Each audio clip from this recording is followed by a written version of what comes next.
Well, welcome, and it's great to be here. We want to give you a feel today for what it's like to work with the energies of the earth.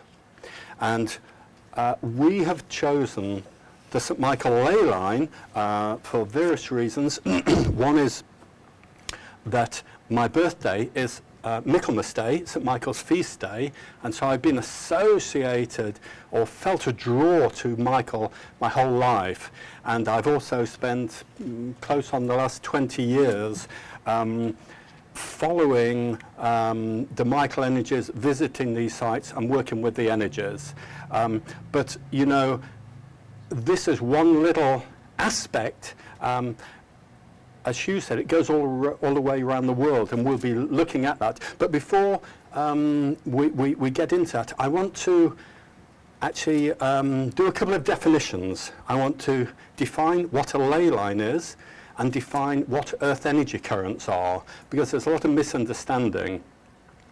A ley line, which was coined by Alfred Watkins about 100 years ago, was simply a straight line. He saw from a hilltop objects in a straight line, and he thought they had significance. He didn't talk about energies at all.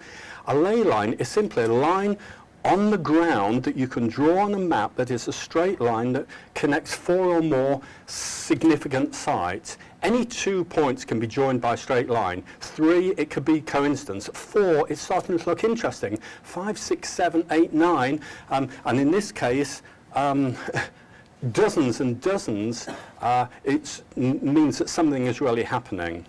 So the actual ley line itself does not necessarily have energy. But this St. Michael line was rediscovered in modern times by John Michel, to whom we all owe a tremendous debt for his insightful, his insight into this subject of megalithomania and earth mysteries. And John Michel was standing on top of Glastonbury Tor, and he saw this again in his mind's eye and looked at the maps and brought it back into our consciousness. Of course, it was known about long time ago. And so this, I think there's a pointer here. Do we have a pointer? Does anyone have a laser pointer could use? Mm-hmm. Thanks, Jeff. So this straight line is the St. Michael ley line. This is the tip of Cornwall. Just to locate you, here's London. And this is called East Anglia. And so that is the alignment. And this isn't any old random line. If you stand at a tip of Cornwall on the morning of Beltane, which is, we now call it May Day in pagan times, in Celtic philosophy it was called Beltane, and if on the morning of Beltane you watch the sunrise, it would be right here, exactly along this line. It's the Beltane sunrise alignment. Well, in the late 80s, Hamish Miller, who we've heard about and to whom we also owe a tremendous debt, decided that he would douse the energy of this ley line, starting down here in Cornwall where he lived, and see if there's energy associated with it, because everyone assumed there was, and he thought he would find energy running straight along. And when he got about half a mile and decided either he was a really poor dowser or something interesting was happening, because it wasn't following the straight line. It was curving away to the south. And what they discovered was that the Michael energy current, as they dubbed it, basically does this. It weaves around the straight line of the ley line. They got halfway to Avebury and discovered a second powerful energy current that they couldn't ignore anymore, went back to the beginning, started again, and this time, because the frequency was very different, they dubbed this energy current the Mary current. And when Michael goes south of the line, Mary goes north. So Mary does that. Now, as you can imagine, they will cross at certain points. There are 22 crossing points or node points along the 350-mile length of this ley line. Only 10 of them actually sit on the straight line itself. 12 of them are slightly off to one side. What are Earth energy currents? And this is representation. We all know the caduceus from Hippocrates and the symbol of the medical profession.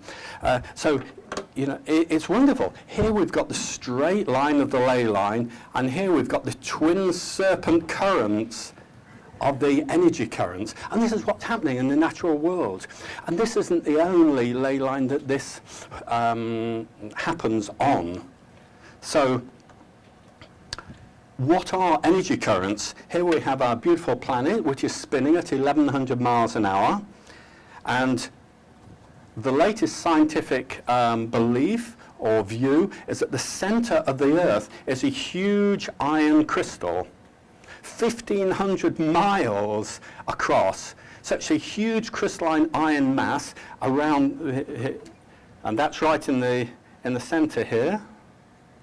If I can find this thing. Here.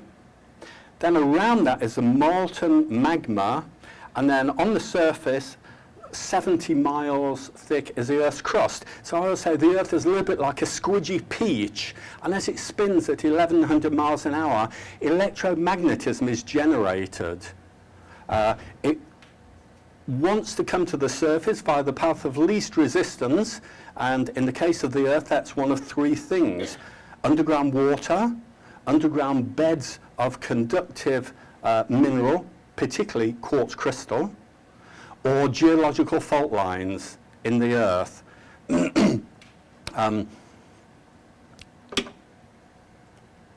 This is a sort of a schematic representation of what I think is actually happening within the Earth. And I'd like to make this analogy with the electronic components, because I think our ancestors were doing electronics on a landscape level, as Glenn in his last talk mentioned about Avebury. I totally agree with that. I think that's what they were doing. So here we've got, if you like, we would see it as a silicon chip, but let's say this is the huge crystalline iron mass in the center. And then down here, these could be the underground reservoirs of water, and these are the underground streams.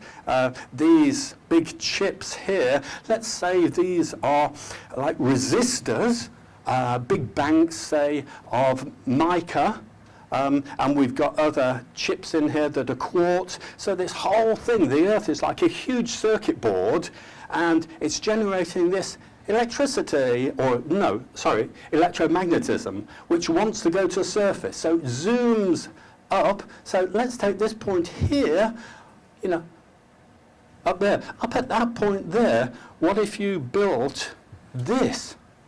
Then it's drawing up these powerful energies that have been generated in the center of the Earth. And because this is a tower as well, this is Glendalough in Ireland, the round tower, this is reaching up into the heavens and drawing down cosmic energy as well. So here you've got this fabulous sacred site that's combining heaven and earth. Okay.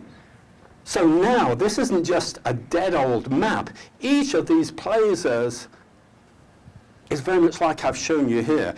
On our journey, we spent 6 weeks traveling the line, and we visited 99 sacred sites, photographed them all, and spent time with them.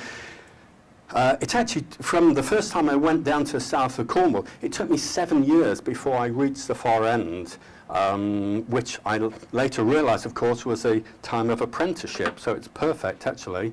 And this is how it ties in with what we saw last night, the Rainbow Serpent Path. Here we are, this is England, and there, just that little section across England is the St. Michael line. But actually what